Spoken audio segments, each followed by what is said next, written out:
when we tell our stories, at least for me, I tell my story for context, but not for my context. I want somebody to be able to have it be a trigger in their life where they can apply our lesson in their own situation, in their own life, so that they can actually think about how they would apply whatever lesson we're teaching and bring it home for themselves, not through my experience, but through their own. And that's our goal in almost everything we do in our book. Hey, it's Rocky. Welcome to Richer Soul. Today's guest is Brian Smith, who shares how to be a positive influence on ourselves and on others.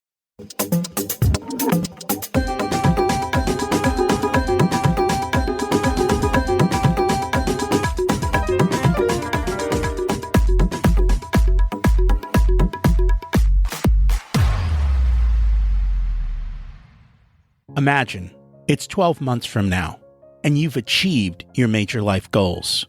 How does it feel to be in the best shape of your life? To wake up energized, excited about the day? To have great relationships and friends who support you and propel you forward?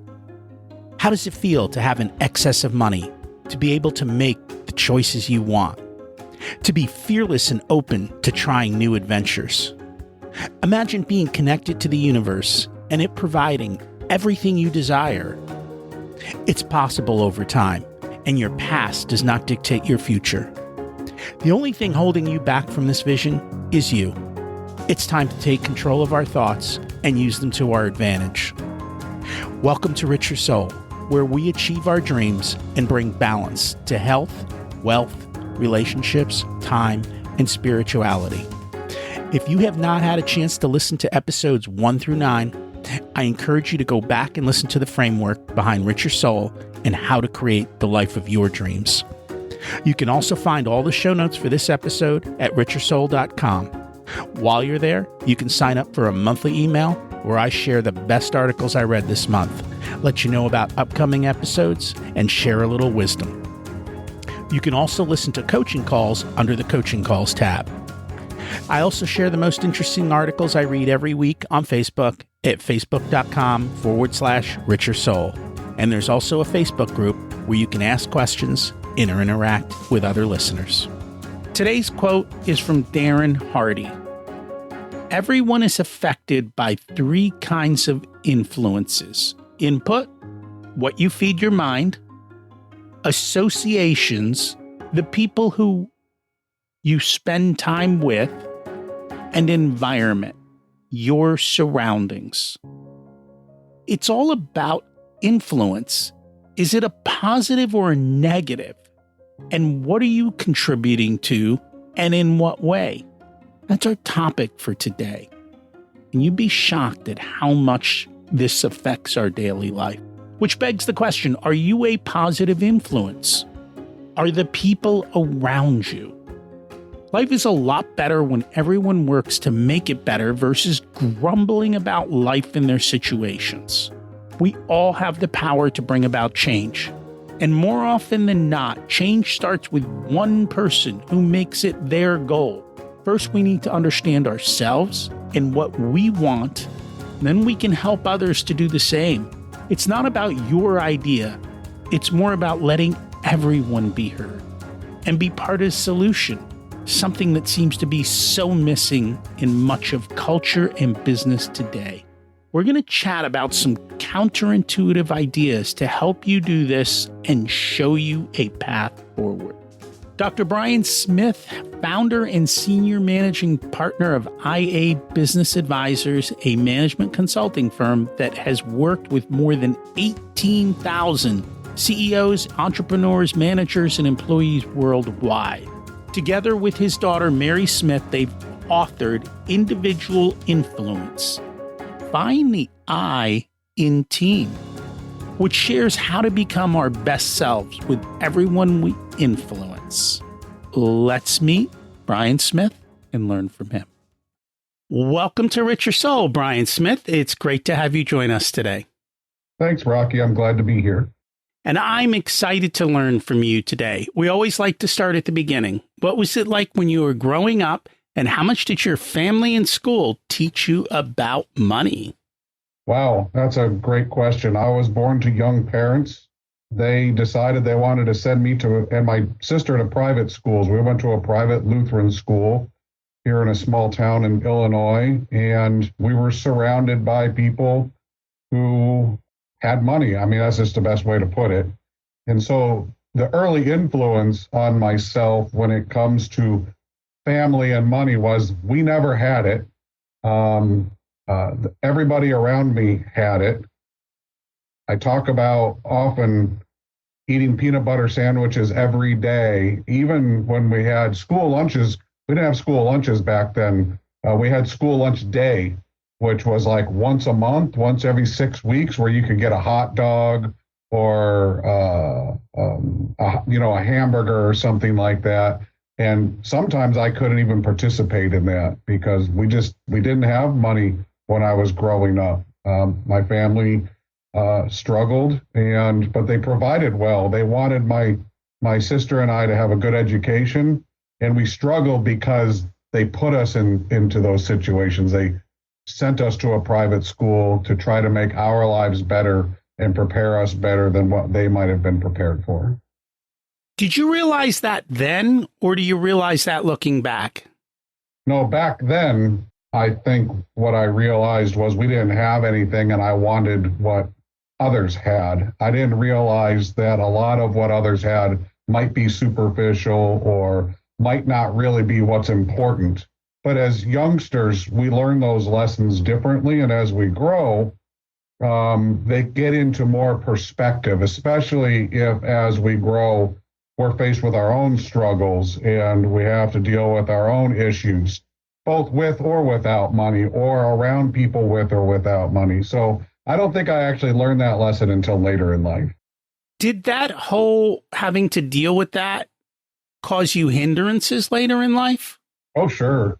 I chased money for a long time. I mean, I think we always chase money, but I think I really chased money all the way up through high school. So much, in fact, it led me to dealing drugs in high school and trying to have, the dollar and the stuff and to set myself apart. It seemed like that was a lesson, looking back, a lesson for me. When my parents were divorced and my mom moved to Southern California, I was once again put into a community of very wealthy people. Thousand Oaks, California is a fairly wealthy town.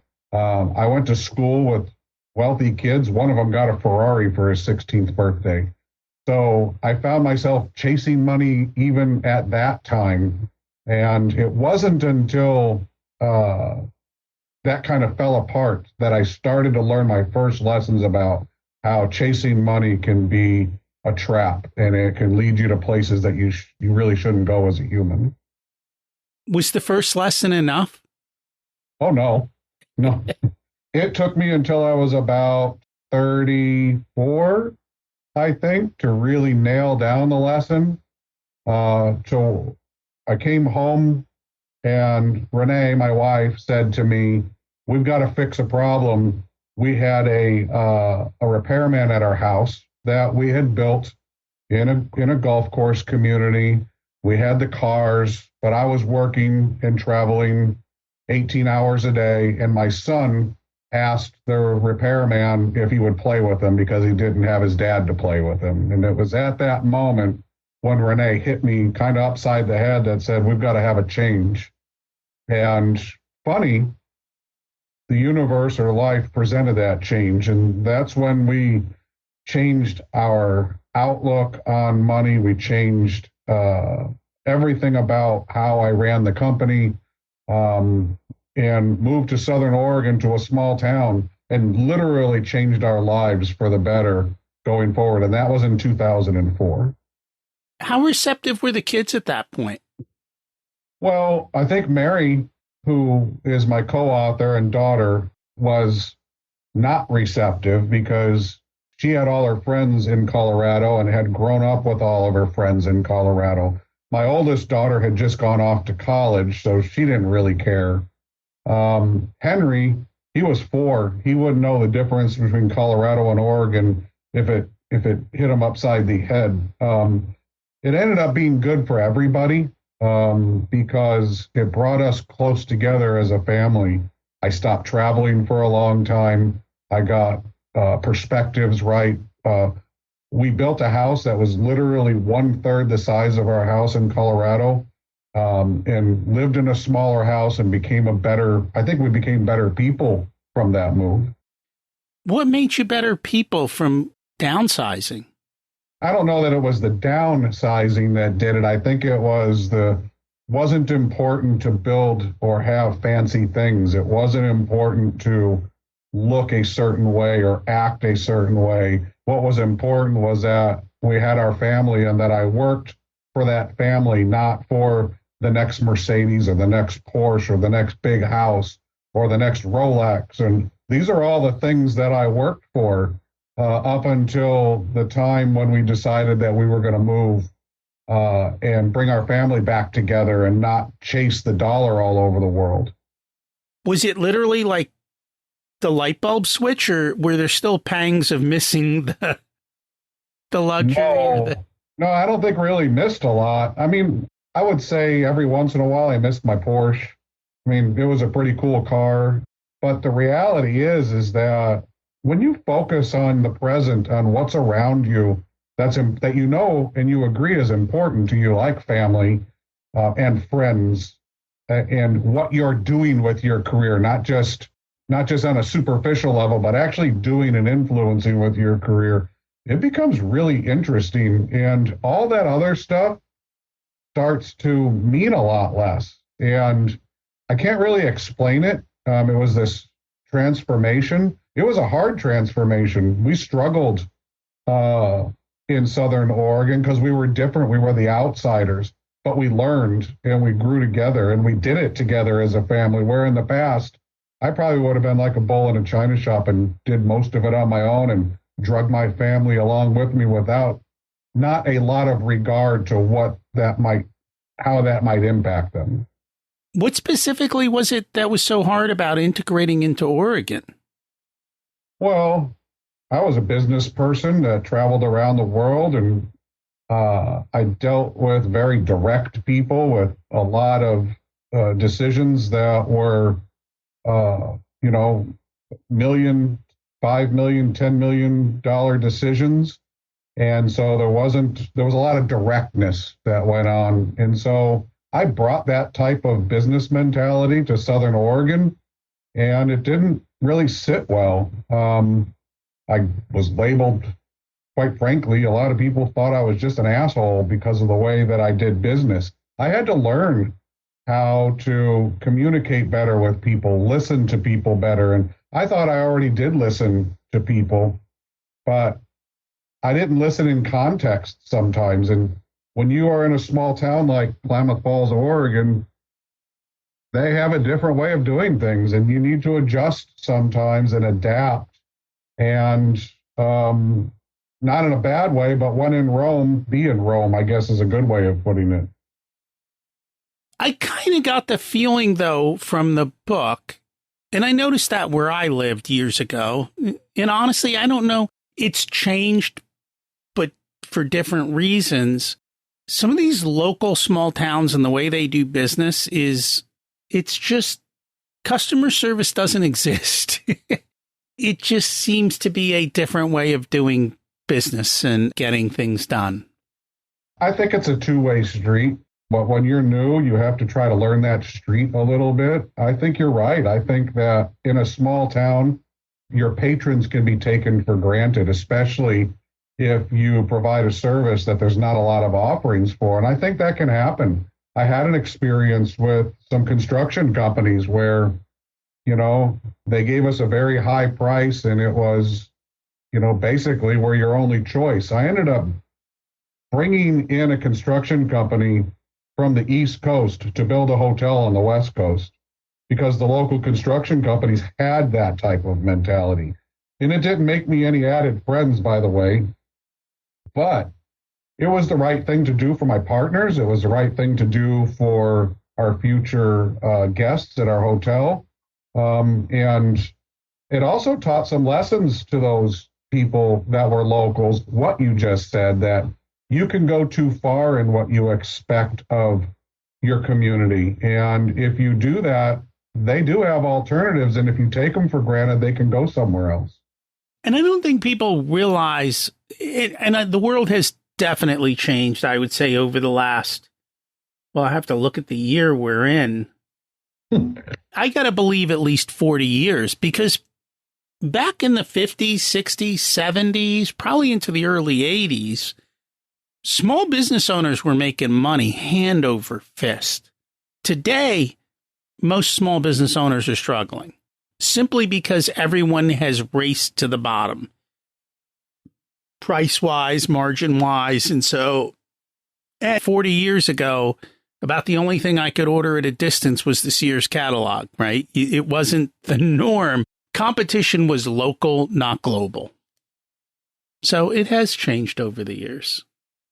It has, and it's been good to see people. There's a thought influencer out there, David Averin, who talks about customer service and how important customer service is. And all of his books are about customer service and about treating the customer the right way. And that's all he focuses on. And it's such a powerful message. And I think there's a lot to be pulled from that, as you pointed out, and that small business people can make a lot of money and do make a lot of money when they focus on their market and on their customers and elevate them to the importance that they should be, without sacrificing, by the way, themselves or their own beliefs in what they're doing and how they do it, all at the same. There is a way to balance that. There is. And that was my point, that in the past, I think it was unbalanced to the side of the small business owner at times. And then it became balanced, and now it's become unbalanced the other way. So it goes back and forth. The pendulum constantly swings. We always start talking about money, but it isn't about the money. It's about the freedom. But it's also beyond freedom. And you touched on this, and we'll get to your book, but I thought this was a good time. What does prosperity mean to you? Yeah, so prosperity really has been redefined for me. It has very little to do about money and everything to do about what I find important to me and my family. So my prosperity now comes from all the things outside of money. Money obviously can be a tool and can contribute to parts of prosperity, but having good relationships, having good friendships, having a good work relationship, having a relationship with my wife and my children, my granddaughter, being able to look in the mirror and say that those relationships are on solid ground and that they're moving in the right direction and that we're growing together.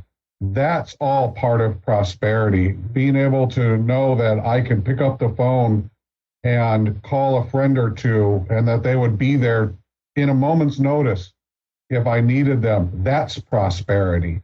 Knowing that my team's going to show up every day, that's prosperity. Money comes from all of that. All of that doesn't come from money. And so I think that's, for me, what prosperity means, so much more than just what the dollar can provide. And I think you made an important point there in defining what works for you.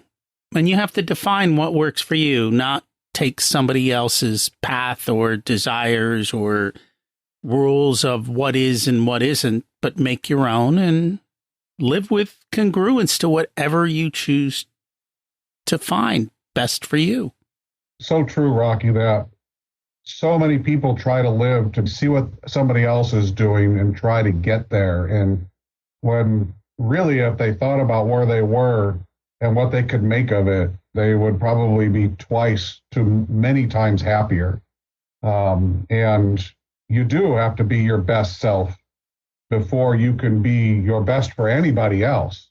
And that includes being prosperous for yourself. And whatever that definition is, it's yours. You should own it.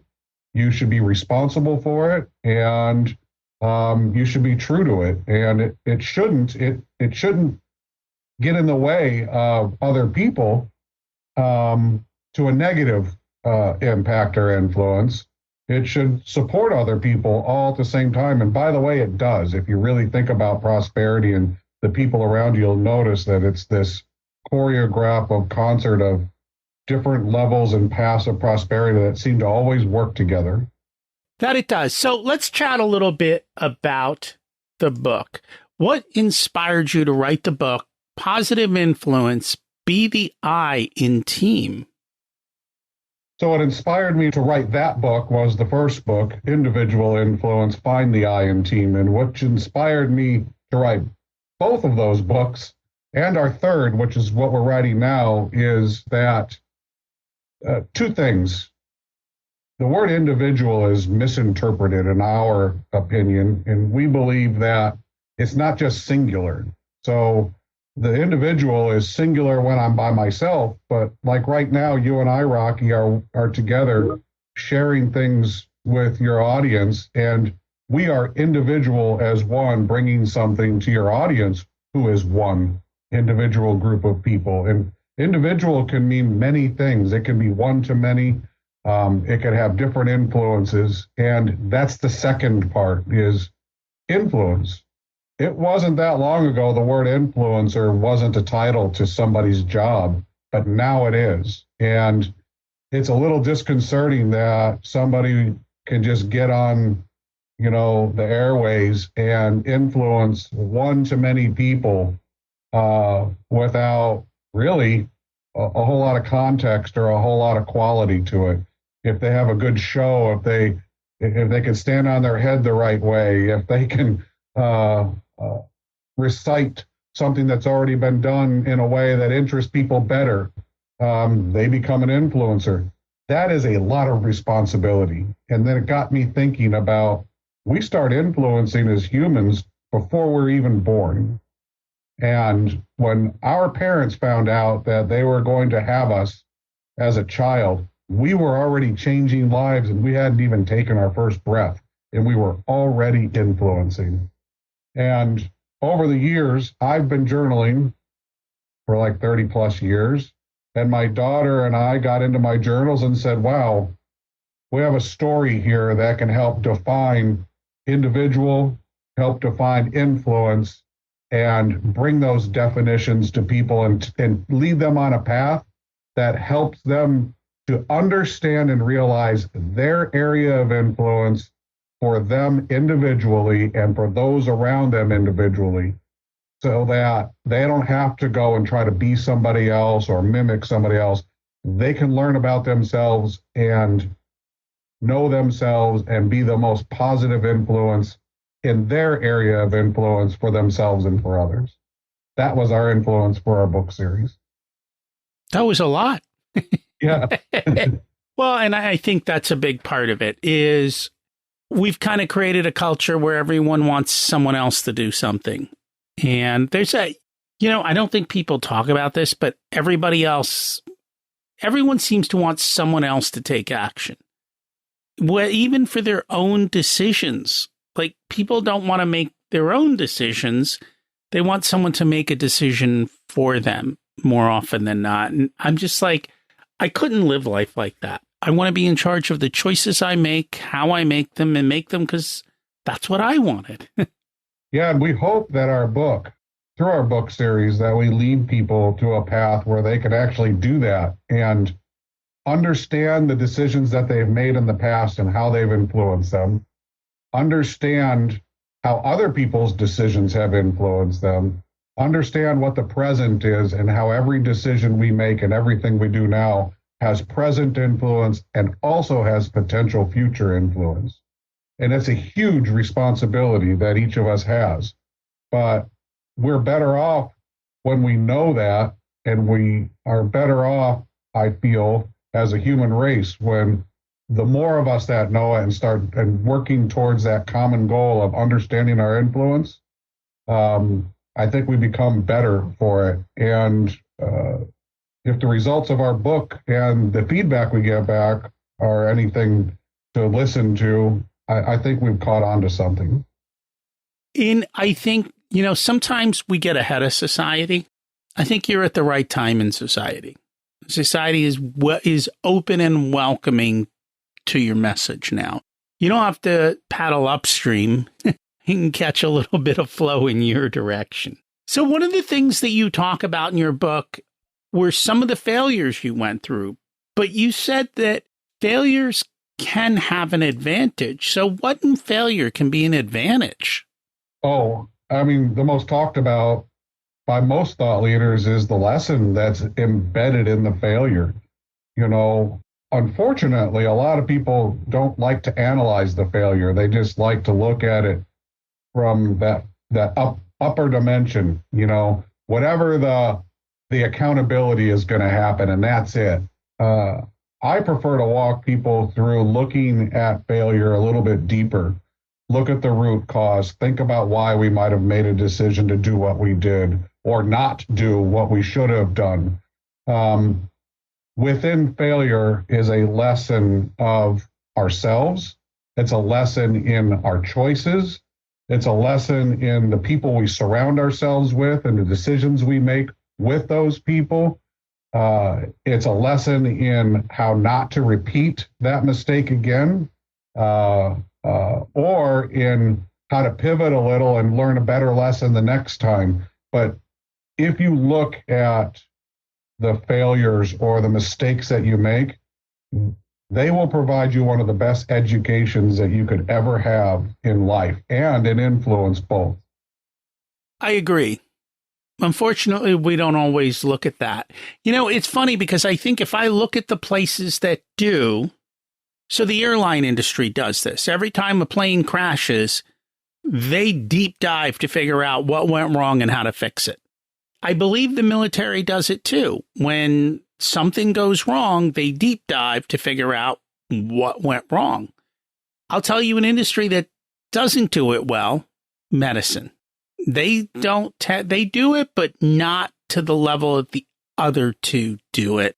And I don't think they get the results of implementing change like the FAA just definitely does a phenomenal job of that. Within companies, I don't know if it's even looked at a lot or how much they take the time to go through in that. I think more often than not, they fire the person and says, well, problem solved. Yeah, the easiest decision in business, right? To fire somebody.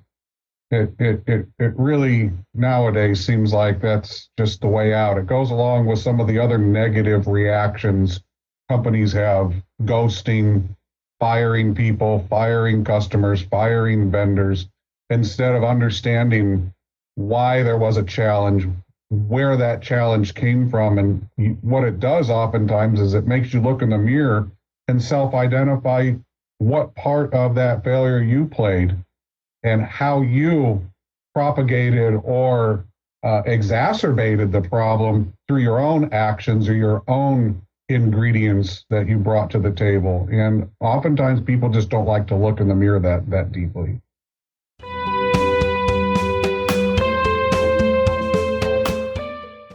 Today's episode is sponsored by Profit Answer Man Podcast. Did you know that most small business owners hate looking at their financials? It's one reason they may struggle with business success. The Profit Answer Man podcast helps them ensure they are profitable and can pay their employees and weather the storms we all have to face. It's built on the Profit First methodology of pay yourself first. The Profit Answer Man podcast is a must listen to for every small business owner and anyone who wants to help them survive and thrive. Check it out on your favorite listening platform.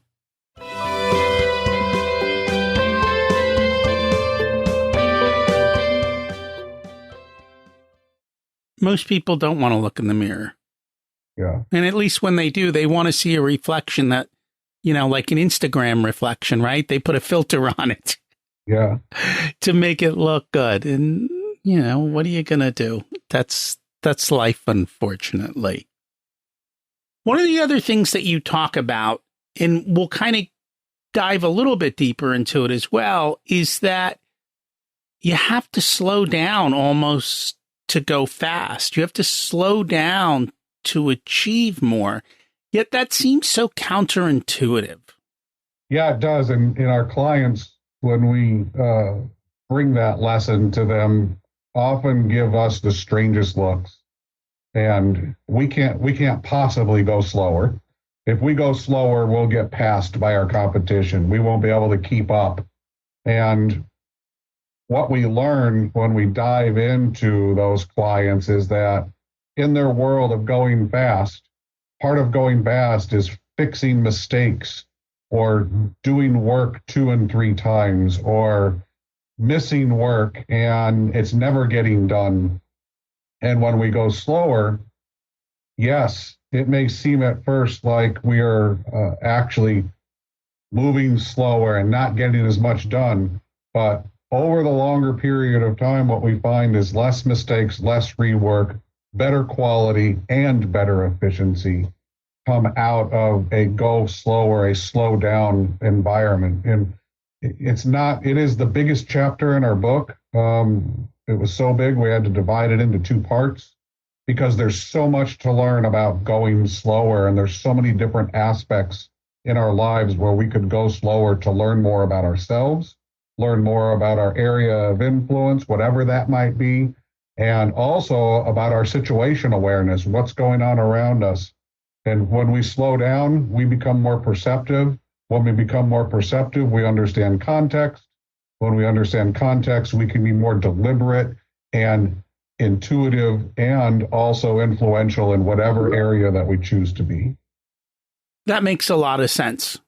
And it is somewhat counterintuitive. And unfortunately, it makes it a little bit harder to sell with regards to that. But it reminds me of my favorite book. It's The Road Less Stupid by Keith Cunningham. And throughout that entire book, he constantly asks deeper questions to slow down and think about the situation. And every chapter is super short, but at the end of every chapter, he leaves you with pretty much the same line. Now go think, which is essentially slow down and think about what you're doing, make the right choices up front, plan your course correctly before you just, take off zooming at 1,000,000 miles an hour and not pay attention to what's happening. I wish more writers and also more speakers, for that matter, would take that approach. Bring a point home and then slow the discussion or the book or whatever the moment is down and give some time for it to percolate and for it to settle and for it to gain context in the reader or the listener's life. Because when we tell our stories, at least for me, I tell my story for context, but not for my context. I want somebody to be able to have it be a trigger in their life where they can apply our lesson in their own situation, in their own life, so that they can actually think about how they would apply whatever lesson we're teaching and bring it home for themselves, not through my experience, but through their own. And that's our goal in almost everything we do in our books. I've always said you can learn from other people's mistakes or you can make them yourself. I prefer to learn from others. It's much less painful. Or if you can learn from others by self-analyzing some of the ones you've already made, now that you have a new way of looking at them and putting them into a new contextual format in your mind, it becomes the lessons you can learn about past mistakes you've made even more powerful, because you actually made those mistakes, but now you have this new way of looking at them and this new understanding of what it did to you because you never really self-analyzed past mistakes. And that's part of what Individual Influence Find the Iron Team was designed to do, was make people look for those nuggets of life that can, yes, oftentimes might be painful to revisit, but can be so powerful and propel you forward in a way that you never thought you could be now. And we're going to come back to that. Before I do, though, I kind of want to stay on the slow down. How is technology and instant gratification kind of caused even more issues in that space of slowing down? Yeah, so one of the interesting things about technology is I come from that world. Prior to being a management consultant and author, I did ERP systems in technology in the 90s, and I was trying to cut my teeth in the world of when computers were going on desktops. in 1999, when I decided to go and get my doctorate in organizational psychology, I chose technology-induced attention deficit disorder for my dissertation. And all of my work up to that point had been in understanding the effects of technology on humans in the workplace, what was happening to people, process, and technology. And what we know now is that we have reset what our expectations are as humans, how fast people have to reply, how fast we're expected to reply, how much information we want to look through at any moment, how much can we get through in a 5-minute break watching 16 TikToks and maybe reading what used to be Cliff Notes, but now are whatever they call them on the internet, when you just power read and power watch and power listen through data. Mounds and mounds of data are being thrown at us. And it used to be we had a computer the size of a desk, and now we have a computer in our back pocket. And the amount of data that is thrown at us as humans and the amount of screen time we have is reset our expectations. And that's technology. It's delivered faster, it's digested faster, and it's expected that we're going to react faster.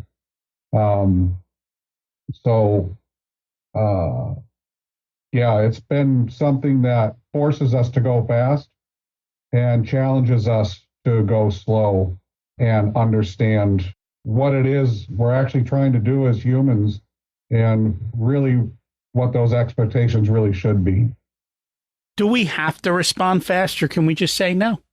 Well, I tested that, Rocky. I decided I just wasn't going to respond as quickly as I had been, 5 years ago, and just see what would happen. Nobody cares. If it's really important, I've learned that humans will tell you, hey, could you please get back to me sooner? They'll set an expectation, which is really important. If we could get back to helping the people that are in our area of influence understand what's really important. I don't need an answer back in 8 seconds. An answer back tomorrow after you've thought about it and understand the problem is just fine.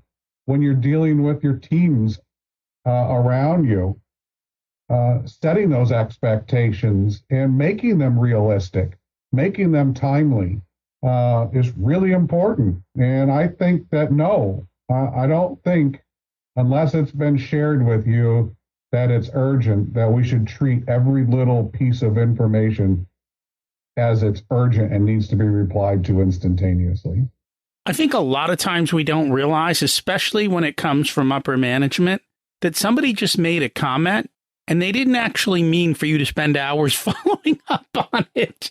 It was just a flippant comment, and people go off down these rabbit holes and go chasing things that, had anyone bothered to say, well, wait a minute, is that really important? Do you want me to put other stuff on hold to work on this? More often than not, people will go, no. Yes, that's true. And one of the things we teach in our company is called smart management. And a lot of people are familiar with SMART goals, which are specific, measurable, attainable, realistic, and timely goals. But we teach the verb side of that on how to communicate in a smart way. When you send a piece of information out, make sure it's specific. If there's a measurement, make sure you provide that. Set expectations through those specifics and measurements. Hey, I'd like an answer back in an hour. I just got one today from a team member, asked me to review a document and said, could I have it back by noon tomorrow? That pretty much set the expectation. I got it this morning and I have until noon tomorrow. And it gives me an opportunity also to reply and say, no, I can't do it by noon tomorrow. It's going to be 5 or the next day. But it does it in a way where that person has time to adjust for themselves too. And so, if upper management could be more smart or specific, measurable, understand attainability, realistic and timely in how they communicate, you might find an organization or an environment where you have people going slower, people understanding what's happening, and proper expectations at all different levels. And it's on both sides. I think both sides can say, hey, you asked for X. When do you need it by? So that there is clarity and knowing how to properly state it. Because if people keep throwing emergencies on you, then saying, okay, which things are we no longer going to put on the top of the pile? You sit down. You know, it's funny. I've learned if you give people one hurdle, the problem disappears. So if somebody throws something across the fence to you, you throw it back and go, hey, how do you want me to prioritize this? And you never hear from them again. That's a great point, Rocky. And I love that you brought that up because SMART goes, you're right, it's a two-way street. If somebody is communicating with you in a way that isn't specific, measurable, doesn't ask you about attainability or if it's realistic or timely, you should push back. You should ask those questions just like you just exemplified in how you would say that. And it is a good way for organizations to have dialogue, and it makes you better when you do that. It does. Clear expectations provide clear results. People can manage their time better and know what's important and not get led astray. Because I think more often than not, miscommunication leads to that. And it takes slowing down to do those things. It really does. You have to be deliberate to get through what you just said. It takes a deliberate act of communication to establish all of those things. And that forces us to slow down and to put things into focus. That it does. So one of the things that's here that's kind of, it's almost, I'm not going to say that it's out of the linearity of this conversation, but it's a big part of it. And it's actually kind of closer to where we started, which is the question is, who am I and who do I want to be? And it literally, that goes back to childhood, right? Because I think too often than not, and this was kind of a little bit aha to me, but if you think about it, you didn't pick the name Brian. You didn't pick where you were born. You didn't pick your parents. You didn't pick your school. And, you know, whether or not they kind of guided you on what was important, clearly the environment they put you in made money seem important. And yet, until you asked, who am I and who do I want to be, things didn't change. How does that fit into all of this? Well, I mean, you want to flip that for me. I think on the screen you can see it says Brian Smith, I, we. I'm not really big into the whole he, she, I thing. So I have adopted what our book says, I am we. And I've come to the realization that I am the accumulation of every interaction I've had up to this moment, Rocky. And I'm satisfied with it because I'm deliberate with who I am today.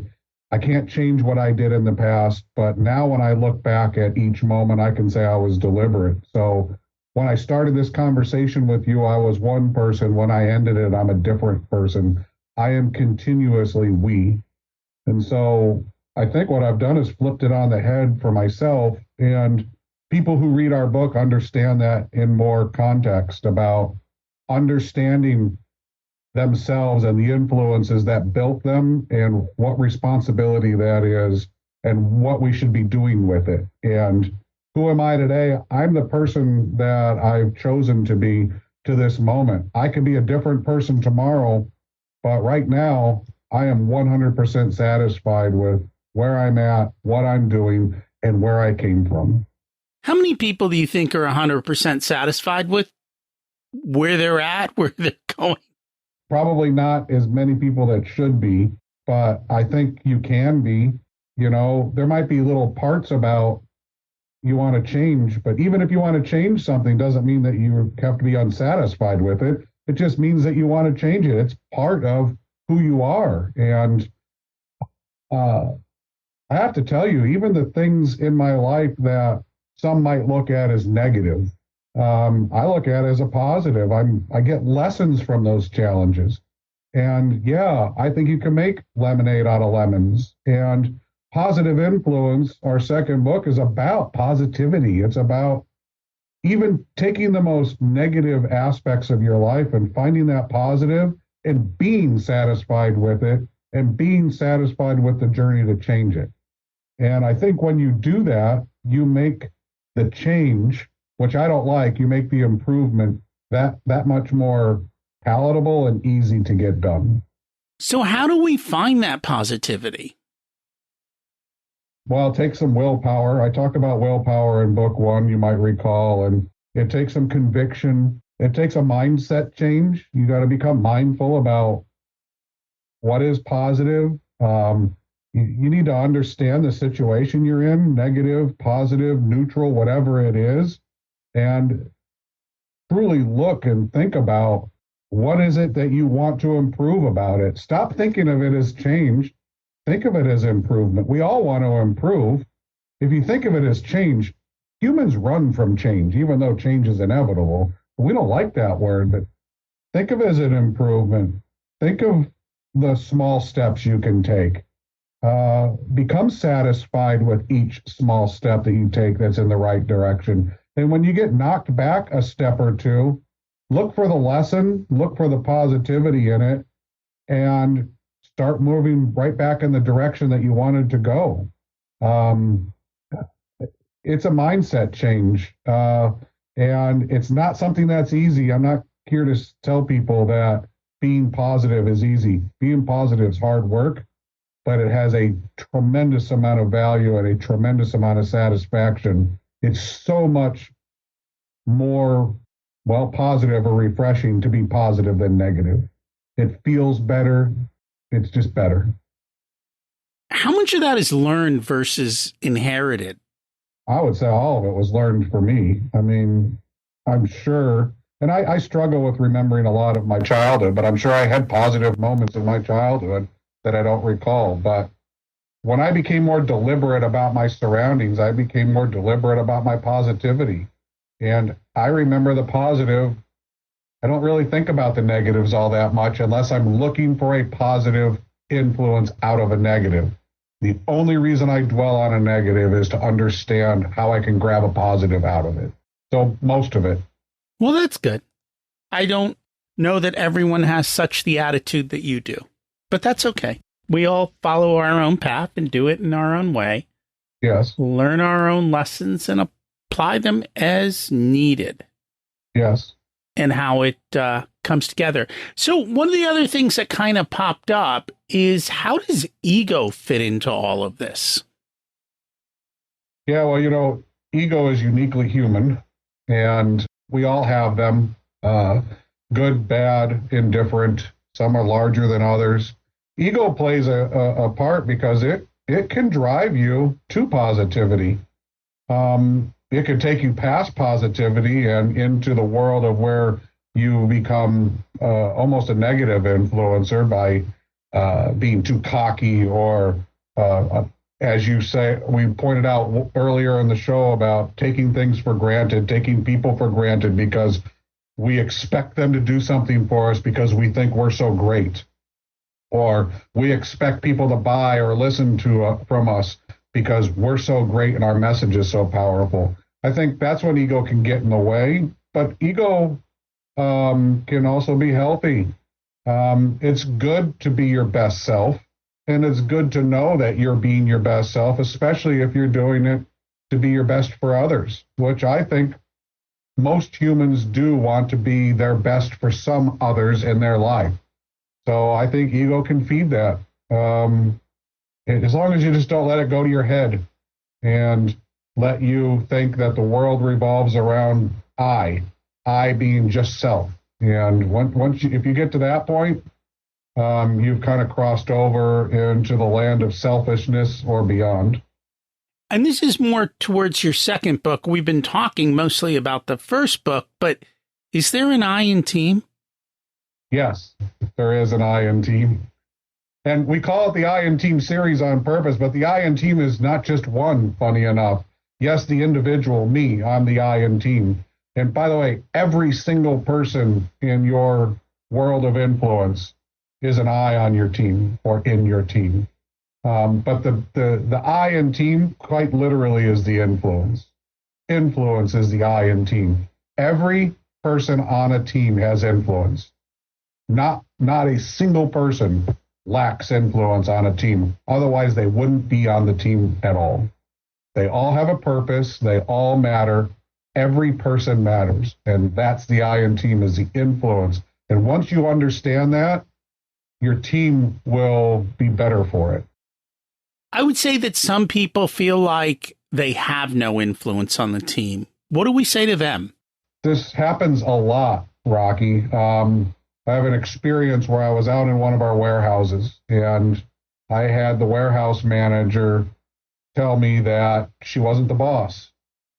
And I looked at her and I said, well, look, when I'm in your world of influence, when I'm in your area of influence in your warehouse, I don't like the word boss, but you're the boss. You matter. You set the rules for this warehouse. This is your domain. It's not my domain. I don't work here every day. And when I'm here visiting this warehouse, even though I own the warehouse and I own the company, you're the boss and I'm going to listen to you. That goes for whatever job you have. I don't care where you're at, what you're doing. If I was to jump in a hole and start digging a ditch with a ditch digger, I'm going to defer to him on how to do it right. He's the important one in that hole. I don't know I wouldn't know what I was doing, and I could end up hurting somebody, myself, doing it wrong. I mean, so everybody matters. You have to put it into perspective and think about it that way. You matter. You can't get a cup of coffee at Starbucks without a barista or the person taking the order. They matter in that moment. So they have positive influence in that moment, and they do it hundreds of times a day, maybe even thousands of times a week. You can apply that rule to anybody, anywhere. And I concur. And I think too often we take a lot of people for granted. And it's the people who don't behave in that way, I think, that are truly the leaders and the ones that bring about a much better team. And everybody has a purpose on the team. And we've heard so many stories of that. When you hear, regardless of what they're doing, when they realize that they are part of something bigger, it just changes the whole attitude of everything. And it changes the atmosphere, and it changes the way things get done. It does. And organizations that have low turnover, usually, if you really dive into them, they figured that out. Organizations that have high turnover, they're not figuring it out. One of the things I'm very proud of, Rocky, is in our organizations that we either own as part of our area of influence or influence through our consulting, we generally have low turnover. And I'm very proud of that because we elevate every single individual for their area of influence that they bring, and we give them the respect that they deserve within that area of influence all the time. And in today's world, low turnover leads to much better profits because it's very hard to find talented people as we go through demographic and other shifts that are occurring in the economy. Yeah. What do you wish people would ask you about, but they never seem to? Oh, well, you kind of asked. I really wish people would ask why we wrote the I in Team series and hear the reason why we write and why we continuously write about the same topic, influence, over and over and over again. I just think it's important that people pay attention to their area of influence, whatever that is, wherever you are. I wish people elevated themselves to understand how important they are individually and within the larger group of individuals that they find themselves throughout the days and weeks and months, whatever that means to them. And I think if we all did that, I think we'd be better served. I think life would be better for everybody. So I wish people would ask me that question and let me talk about it in that way. We like to give people the ability to express why, because at the end of the day, it's all about your why. And that's what makes it the most important.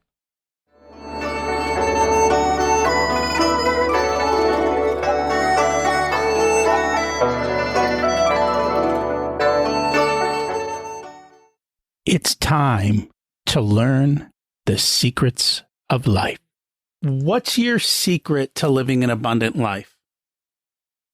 Being my best self for myself and for others, and defining what that means for me in every given day, every given week, every given year. And that's important to define. Yes. What did you learn later in life that you wish you would have learned sooner? To listen to learn. I wish I would have learned to listen to people instead of talk over them and think that I was the smartest person in the room. So listen to learn. That's what I wish I would have done sooner. There were a lot of examples of that in the book. Yes, lots of examples. If you were to give an 18-year-old one specific piece of wisdom, what would it be? I don't know, fortunately or unfortunately, it would be that one. Slow down and listen to learn. Yeah, life is already fast. You're going to wake up and be 30, wake up and be 40. So slow down and enjoy the present moment, understand the present moment, and listen through those present moments. And listen to learn. Don't just listen, but listen to learn through those present moments. And I think that you'll find that your life will be more amazing than you could imagine it to be. It'll probably already be amazing, but I think it'll be more amazing than you can imagine. It always seems like young people need to learn that lesson the hard way. Yeah, I did. I'm sure you did too, Rocky. I have a feeling, and probably most people our age, or people even within a decade or so of our age, would agree with that. It seems to be that tipping point. The 30s seem to be a really good tipping point for some reason. More life experience, more chance to see, more exposure to the world. Honestly, when you're 18, you've been living in a very small pond for most people, and they have not seen very much outside of that particular viewpoint. And that's probably what a big part of it is. And then they get their eyes opened. Yeah. If people would like to learn more about you, your books, your company, what's the best way for them to do that? Well, always on our website, which is iabusinessadvisors.com. And on all the social channels, it's the I in Team series. And so it doesn't Facebook, Instagram, LinkedIn. We message out and we push information out, the I in Team series. And I will make sure to put that all into the show notes. Thank you so much for joining us today. Thank you, Rocky. I really enjoyed our time together. Where do you want to see change? And what can you do to bring it about? Have you examined your influence and effect on other people around you? Your spouse, the people you work with, your kids, the people you interact with that are strangers.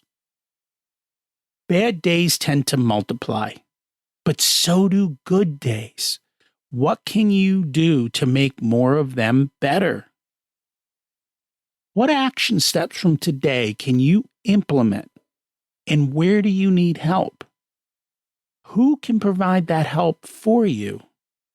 Brian has a couple of other books that can also fill in some of these gaps. I encourage you to check them out. By the way, if you enjoyed today's episode, who else do you know who would enjoy it? Friend, family member, coworker? Would you mind sharing it with them and letting them know? Because then you can bring about change. And I'd appreciate it. Next week, we've got Jonathan England on. We're going to talk about a 5-step roadmap to enlightenment and prosperity. It's a lot easier when you have a roadmap. Thanks for listening. Have an abundant week.